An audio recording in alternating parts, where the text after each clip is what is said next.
Hello and welcome to my tip this month. I'll be talking about empathy, and I know that that's a fairly common word. I hear it a lot and people use it a lot. However, I'm really realizing that there's so much more to this than I once before understood.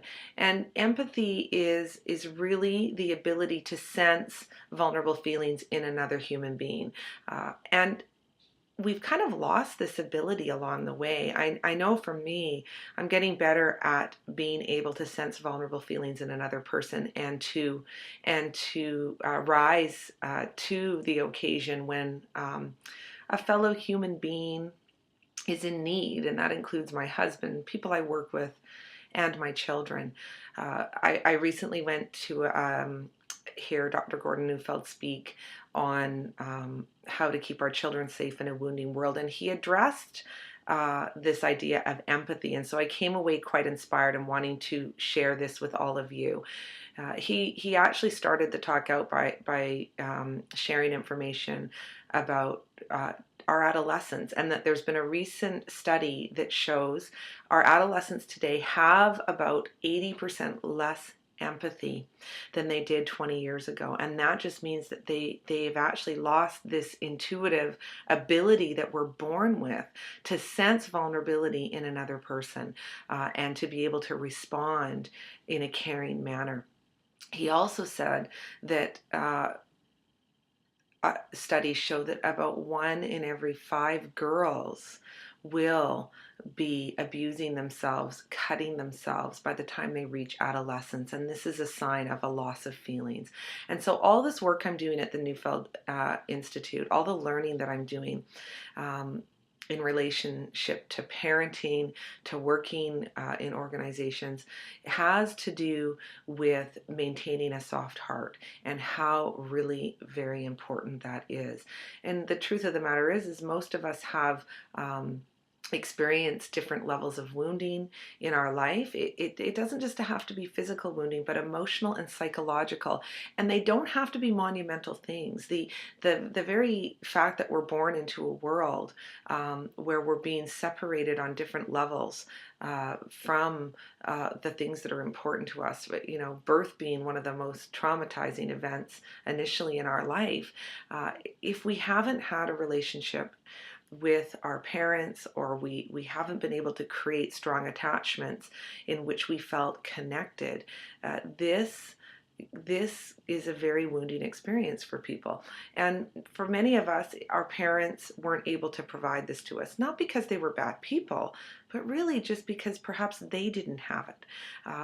Generationally, there has been huge wounding because of different things that have happened in history, such as residential school, poverty, different generational attitudes towards parenting. And so what happens is, as we're growing up, the brain is really this clever organ, and when the brain senses that there is wounding, it's able to what's called defend against that wounding. And what it does is it blocks our ability to feel vulnerable emotions.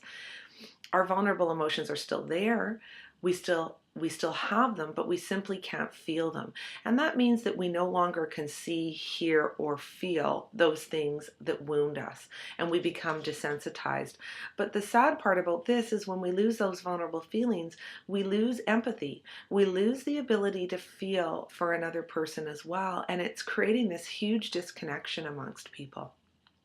So, I mean, part of our job as parents is to ensure that our children maintain connection with their vulnerable emotions, and that they're able to have a safe place to feel. They go to school, things happen there. It's not always safe for them to feel what's going on, but when they come home, we can provide this to them. And for me, in order to be a good parent, I've really had to look at, where am I losing touch, or where have I lost touch with those feelings that are difficult for me? And I know that there are things that are still to this day difficult for me to feel within myself. I there's just some places I can't go within myself in terms of vulnerability, but I'm working on it, and I'm getting more in touch with some of the wounding things and being able to grieve and let go, so that I can be more fully present, so I can experience my full range of emotions.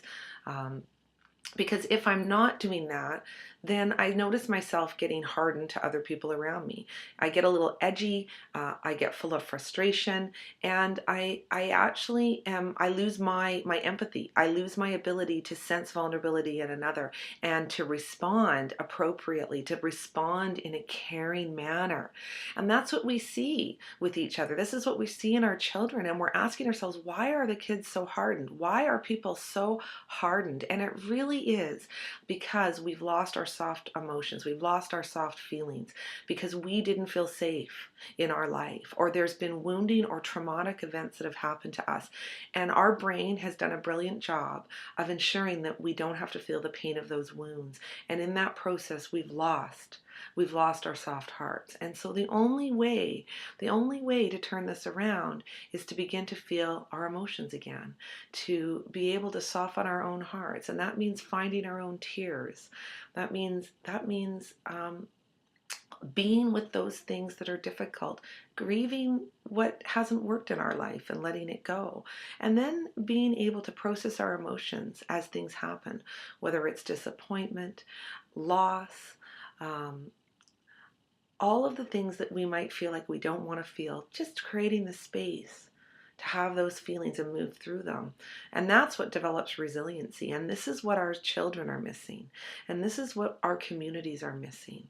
And for those of us that are tenderhearted, we have to harden our hearts to go out there and do the work that we need to do in a wounded environment. And so we need to have safe spaces to come back to feel our feelings. We need to provide this to our children. It seems like this big mystery. Why are our adolescents in so much trouble? Why are they having, why are they demonstrating all of these disturbing behaviors? And it really is quite simple, that they haven't had a safe place to cry, they haven't had a safe place to be sensitive and vulnerable, and they've had to become hardened and defended. And so for parents of young children, it's not too late. You can turn this around. And if you're working with older children, if you're a social worker or a caregiver, or you're working in some capacity with parents and children, that this is work that you can do with them. And for those of us that are grown-ups, and we notice that we're hardened or people around us are hardened, these are conversations that we should be having. How do we soften again to one another? How do we open to one another? How do we become a little more vulnerable with each other, so that we can create that connection that we're so missing, and that is so foundational to the way that we live and work together, and to our resiliency and our ability to adapt to all of the changes that are coming. So I hope that you found this useful. If you have any questions for me, please just email me or give me a call. This is fascinating work, and I'm in the midst of doing the work as I'm learning it, and it's a real journey. So enjoy the day and enjoy the tip, and I'll talk to you soon. Bye.